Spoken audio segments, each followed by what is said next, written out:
So I know some of you guys are going to be upset with me and you're not going to agree with me. But, it's easy for us to blame Trump because we're going to say he was the president. But you have to ask ourselves, why did he become the president?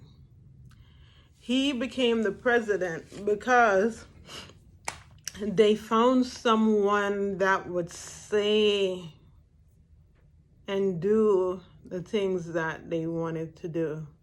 The minute he came down that escalator and he said Mexicans were rapists, they said, yes, we found our person, right? Now everyone is shocked and acting so surprised about what happened in Washington.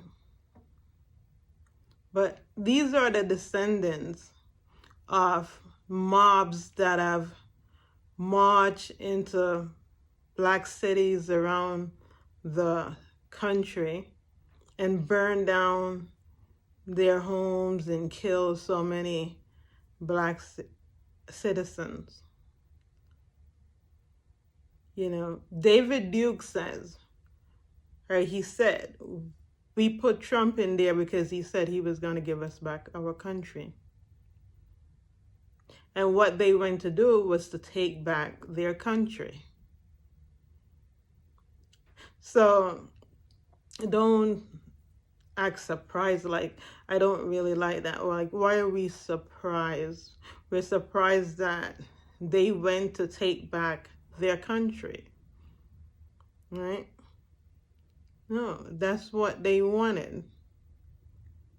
The minute a black man became president and the Republicans went and meet to say, on his first day, to say that they were going to make him a one-term president. It started then, right? It kept escalating.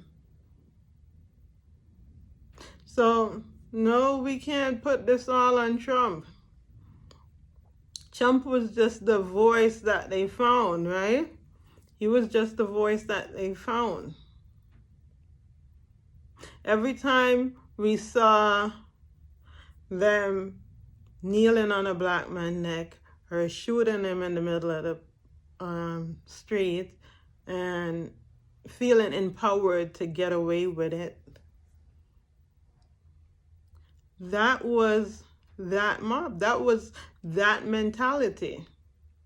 It's the same mentality. It's one force we're dealing with. It's the white supremacists. That's the one force we're dealing with.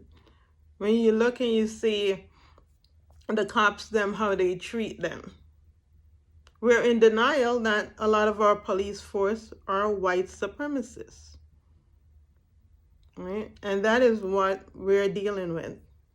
And until we're really willing to admit that that is what the problem is,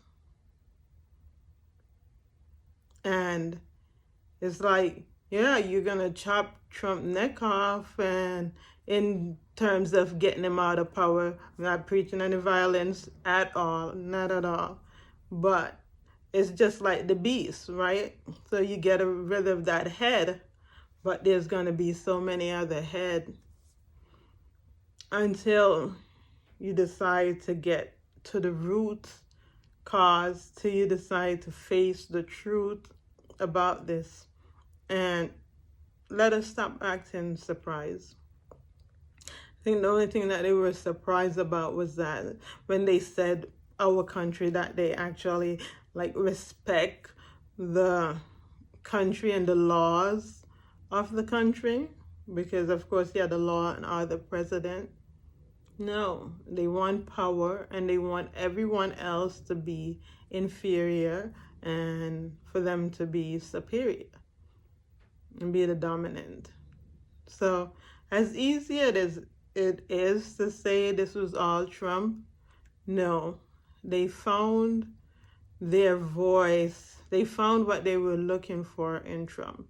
If you notice, you don't see the clans with the hoodie anymore. You don't see them. You don't even hear about the Tea Party anymore. You don't see them because they're out. They are out and they've been set free. But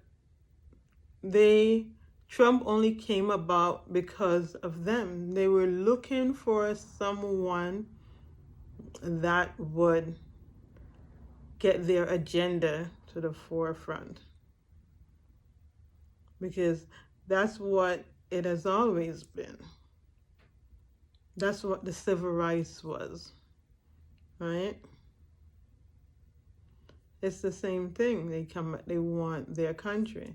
And don't make any mistake about it and think that it's over, because they're upset that a black woman is going to be vice president. So, for everyone that wants to be in denial and wants to act like we're surprised and, oh, this is not what America, and this is not, this is.